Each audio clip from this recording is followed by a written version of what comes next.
বিদায় সবসময়ই বেদনার, তবে কখনো কখনো সেই বিদায় বেদনা ছাপিয়ে হয়ে ওঠে স্মরণীয়, ঐতিহাসিক ও রাজকীয়। ঠিক তেমনই এক বিদায় পেয়েছেন এক সরকারি প্রাথমিক বিদ্যালয়ের সহকারী শিক্ষিকা শামসুন্নাহার লাকি। সহকারী শিক্ষিকা শামসুন্নাহার লাকির বিদায় সংবর্ধনা উপলক্ষে বিদ্যালয় কর্তৃপক্ষ এক বর্ণাঢ্য সংবর্ধনার আয়োজন করেন।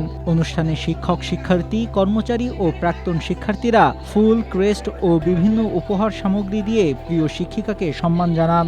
সংবর্ধনা অনুষ্ঠানে আসা অন্য শিক্ষকরা জানান, দীর্ঘ কর্মজীবনে শামসুন্নাহার লাকি সততা, নিষ্ঠা ও আদর্শের সঙ্গে দায়িত্ব পালন করে সবার শ্রদ্ধা ও ভালোবাসা অর্জন করেছেন।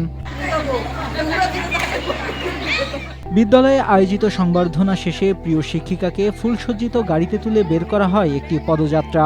আর গাড়ির পেছনে হেঁটে অংশ নেন শিক্ষার্থীরা, যেন এটি রূপ নেয় শ্রদ্ধা র্যালিতে। এমন বিদায় পেয়ে আপ্লুত হয়ে পড়েন সহকারী শিক্ষিকা শামসুন্নাহার লাকি। আর সবার কাছে আমার অনুরোধ থাকবে, আমরা একটা ফুল দিয়ে হলো যেন আমাদের শিক্ষকদের বিদায় দিই। আমি কিন্তু বিদায় নিচ্ছি না। আজকে যে অনুষ্ঠানটা করা হয়েছে এটা সুইটি শিরিনের সূক্ষ্ম কারচুপি। হ্যাঁ, আমি বিদায় নিচ্ছি না, কারণ 33 বছর কেউ সংসার করে না। আমি এই মডেল স্কুলে 33 বছর সংসার করেছি। এমন রাজকীয় বিদায় সংবর্ধনা দেওয়া হয় চাঁদপুরের মতলব দক্ষিণের সিপাহীকান্দি সরকারি প্রাথমিক বিদ্যালয়ের সহকারী শিক্ষিকা Shamsunnahar লাকিকে।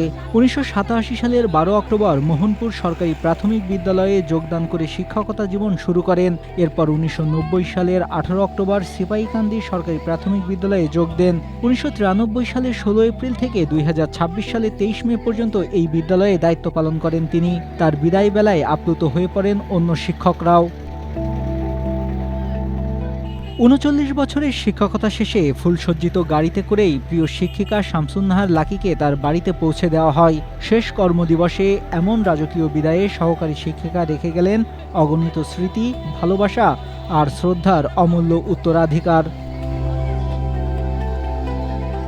Desk report, Asia post.